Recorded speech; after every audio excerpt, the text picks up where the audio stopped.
Vous savez que Vladimir Poutine a donné une interview de grandeur nature. Et dans cet entretien avec l'agence internationale Rossiya, Vladimir Poutine a profité de l'occasion pour répondre de façon très intelligente et de façon très claire au président français Emmanuel Macron par rapport aux agissements de ce dernier à envoyer des troupes au sol en Ukraine.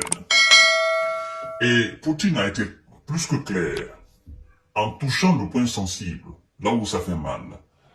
Le point qui est la véritable cause de ce divorce et de cette multiplication de tons et de tensions entre la Russie et la France.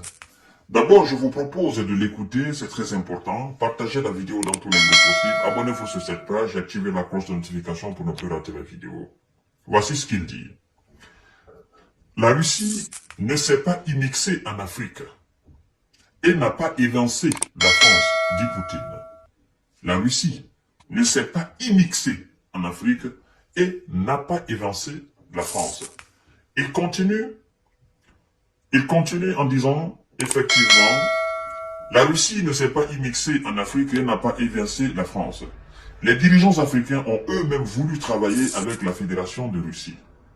À propos de Wagner, le ministère de la Défense leur a fourni un soutien, mais seulement en tant que groupe venant de la Russie, pas plus. On continue. Il dit, ce fameux groupe Wagner, il a d'abord mis en place plusieurs projets économiques en Syrie, puis s'est déplacé vers l'Afrique. Le ministère de la Défense a apporté son soutien, mais uniquement sur la base qu'il s'agisse d'un groupe russe, rien de plus, a déclaré Vladimir Poutine. La Russie ne monte pas les pays africains contre la France. Écoutez bien. La Russie ne monte pas les pays africains contre la France. Moscou n'a pas de telle tâche. La vive réaction d'Emmanuel Macron à l'égard de Moscou pourrait être liée aux actions menées en Afrique. Point de citation. Fin de citation. La Russie ne monte pas les États africains contre la France. La Russie ne s'est pas immixée en Afrique. Elle n'a même pas l'intention de s'immixer dans les affaires africaines. Les chefs d'État africains ont voulu eux-mêmes travailler avec la Russie. Alors, vous savez, on nous cache, mais en réalité, la véritable cause de la tension entre la Russie et la France, c'est le fait que les pays comme le Mali, le Niger, le Burkina sont aujourd'hui des véritables coopérants avec la Russie. Et, naturellement, ce sont les mêmes pays qui ont demandé le départ de la France, n'est-ce pas, de leur sol. Ceci étant, chers dames, chers messieurs, chères demoiselles, vous savez, la situation franco-malienne, la situation franco-burkinabé, la situation franco-nigérienne, en réalité, la faute n'est pas aux autorités locales. Vous comprenez? La situation, la cause, c'est-à-dire, le véritable problème, c'est pas les autorités locales maliennes, encore moins nigériennes ou burkinabé. Vous étiez là, dans une coopération militaire. Il faut qu'on fasse très attention, quand on parle souvent. La France était là dans une coopération militaire avec le Mali, avec le Burkina, avec le Niger. Ces pays n'ont pas demandé à ce que la France vienne s'installer définitivement et éternellement dans leur pays. Les autorités n'ont pas demandé cela. Alors, quand vous êtes dans une coopération d'exploitation, par exemple, de mines, et que vous sentez des manquements du côté de votre coopérant, et que vous demandez à ce que l'exploitation, on l'arrête, soit pour bien redéfinir les contours du contrat, ou bien pour naturellement mettre fin au contrat, je crois que cela ne doit pas créer d'animosité entre vous. Parce que vous avez constaté un manquement du côté de votre coopérant. Et si tel n'est pas le cas, c'est que vous êtes dans le tort. Mais à partir du moment où c'est le cas, c'est que vous avez bel et bien raison de vous débarrasser de ce coopérant. Nous voyons des exemples comme ça dans des exploitations des ressources du sol et du sous-sol africain. Des sociétés étrangères qui viennent coopérer avec nos nations africaines. Elles commencent par souvent, et par finir, ça finit mal. Les sociétés répartent. Bon, est-ce que il faut laisser les ressources comme ça, ou est-ce qu'il faut faire appel à une autre société pour mieux travailler? Naturellement, vous êtes dans votre plein droit de faire appel à une autre société de mieux travailler. Qu'est-ce que je veux dire par là? Je veux dire tout simplement que c'était une coopération entre la France et ses États. Et la coopération n'a pas donné le résultat escompté. Alors, si ces États ont ouvert les yeux et se sont dirigés vers une autre nation pour la même coopération, est-ce que cela doit créer un scandale? En toute sincérité, en toute honnêteté. À mon sens, non. À mon sens, cela ne doit pas créer un scandale. C'est pourquoi la Russie dit, Poutine dit, la Russie ne monte pas les États africains contre la France. Et d'ailleurs, il faut que M. Poutine se rassure. Les États africains ne sont pas montés contre la France. Non. Je ne connais aucun État africain, n'est-ce pas, qui est remonté contre la France. Je ne connais pas. Par contre, je connais des États qui ont coopéré avec la France et qui ne sont pas satisfaits de leur coopération, qui ont demandé à l'autorité française, n'est-ce pas, de partir, ou qui ont mis fin à leur coopération. Je connais des États africains. Pas un, pas deux, pas trois, pas quatre même.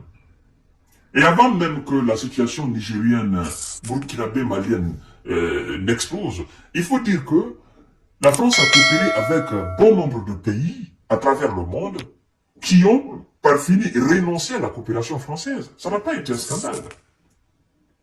Vous comprenez? Alors, s'ils disent que la Russie est en train de mettre fin aux intérêts français en Afrique, la question est de savoir qu'est-ce que la France a fait pour garder ses intérêts? Qu'est-ce que la France a fait pour en arriver là? En fait, parce que tout ce que Poutine dit au sujet d'Emmanuel Macron et de son engagement, c'est la réalité, en fait. La Russie n'a aucune capacité de monter un État africain contre la France. Cet État sera traité comme un État voyou. Par nous-mêmes. Si on se rend compte que la Russie a monté ou a remonté un État africain contre la France, nous allons qualifier de cet État d'un État voyou. Un État qui se veut du droit, du respect, de considération, ne doit avoir de l'influence de qui que ce soit de l'extérieur afin de prendre une autre position contre un autre État. C'est pas bon. C'est pas de la responsabilité. Un État réfléchit. Un État agit en fonction de ses intérêts. Pas en fonction de ses humeurs. Vous comprenez? Donc, la Russie n'a aucune compétence de remonter le Mali, le Niger, le Burkina contre la France. Le problème qu'il y a, ou le problème qui a existé entre ces États et la France, c'est au niveau de la coopération militaire. Point barre. La Russie n'est pas responsable de la rupture de coopération. Non. Parce que, quand la France signait cette coopération militaire avec le Mali, la Russie n'était pas présente. Quand elle signait, par exemple, une coopération militaire dans le domaine de la défense avec le Burkina, la Russie n'était pas présente. Et ces États n'avaient pas la main attachée pour coopérer ou pour signer des coopérations militaires avec la France. Alors si ces mêmes États décident de rompre la coopération, pourquoi diable voudrait-il qu'on accuse la Russie? Je crois que on doit savoir lire entre les lignes. Alors, si les autorités de l'Hexagone sont fâchées à cause de ça, moi je pense qu'ils font fausse route en fait. Les États africains sont des États indépendants, sont des États souverains. Et ils sont à la quête de la véritable indépendance et de la véritable souveraineté. Celle qui sera basée sur la volonté des peuples et non sur la volonté des gens assis à l'extérieur. Voilà un peu. M. Vladimir Poutine, c'était pour corroborer vos propres dits et pour dire aussi aux autorités françaises que aucun État africain n'est remonté contre eux. Tout ce qui est arrivé, c'est leur faute. Parce que, je dis toujours, la source de tous ces problèmes, c'est le fait qu'ils ont réussi à déstabiliser la Libye. Parce qu'avant la déstabilisation de la Libye, le Mali était très bien avec la France. Le Burkina, très bien avec la France. Le Niger, très bien avec... Il n'y avait pas de djihad dans ces États-là. Il n'y avait pas de désordre dans ces États-là. Alors, ils sont à la cause de la déstabilisation de la Libye, mais aussi ils sont à la cause de la prolifération des groupes armés dans le Sahel. Et s'ils ont été incapables de combattre les mêmes groupes armés qui attaquaient le Mali, le Burkina, le Niger, tout simplement, ces gens ont pris leur décision et se sont tournés vers quelqu'un d'autre qu'ils estiment avoir la capacité et l'intelligence de leur aider à se débarrasser de cet héros-terreau. Cela ne doit pas être un sujet de débat entre la Russie et la France. La France ne doit pas prendre position contre la Russie parce que la Russie est aujourd'hui en bon rapport avec ces pays-là. D'ailleurs, qui a toujours été en bon rapport avec ces pays-là. Chers monsieur, chères dames, chères demoiselles, c'était cette précision que j'avais apportée. Le problème, c'est la France, et c'est pas la Russie, c'est pas l'Afrique. Partagez la vidéo dans tous les groupes possibles. Et à tout à l'heure pour une autre série d'informations de décortiquage. Merci.